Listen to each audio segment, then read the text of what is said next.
There are many different pathways in order to reach success in sports. It's common to divide the pathways in early or late specialization.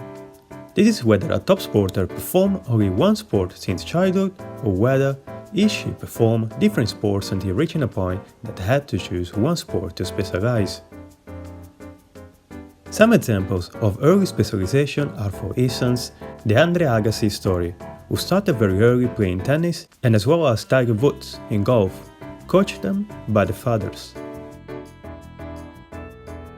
And the late specialization are, for instance, Rafael Nadal, who focused only in tennis at age 14, or Conor McGregor, that made his mixed martial arts debut at age 18. In this research, the authors, based on previous studies, show that there is no evidence that intense training and specialization before puberty are necessary to achieve elite status. Risks of early sports specialization include higher rates of injury, increased psychological stress, and quitting sports at a young age, the so-called burnout. Here an example of late specialization with one of the best tennis players of the history, Roger Federer. 2001, seven-time Wimbledon champion Pete Sampras was bidding for a fifth straight singles title at the All England Club. The American hadn't lost at Wimbledon for 31 matches, a streak stretching back to 1996. However, in a thrilling fourth-round encounter, he was outplayed by a Swiss teenager by the name of Roger Federer.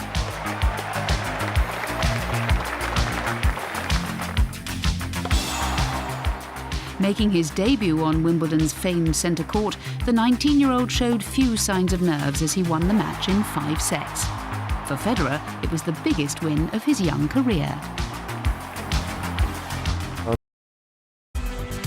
As a youngster, tennis wasn't Roger's only passion. He was also an accomplished footballer and a huge fan of FC Basel. However, at the age of 12, he chose to give up the sport to focus on tennis.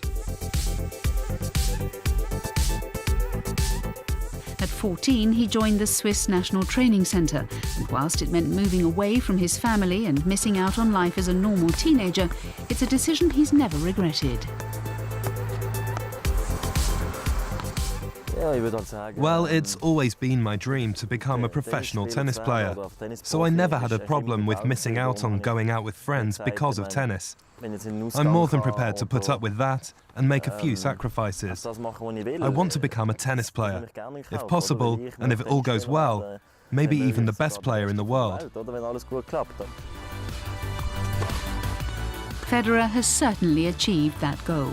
His graceful, effortless playing style has so far guided him to 17 Grand Slam singles titles, and for many he's the greatest player of all time. No one, not even Roger himself, could have foreseen the remarkable impact he would have on the sport.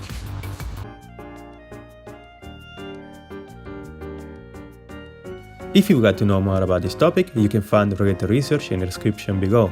Also, if you feel that you found the video useful, subscribe to the channel and leave a comment below about your favorite research. Thank you for watching and goodbye!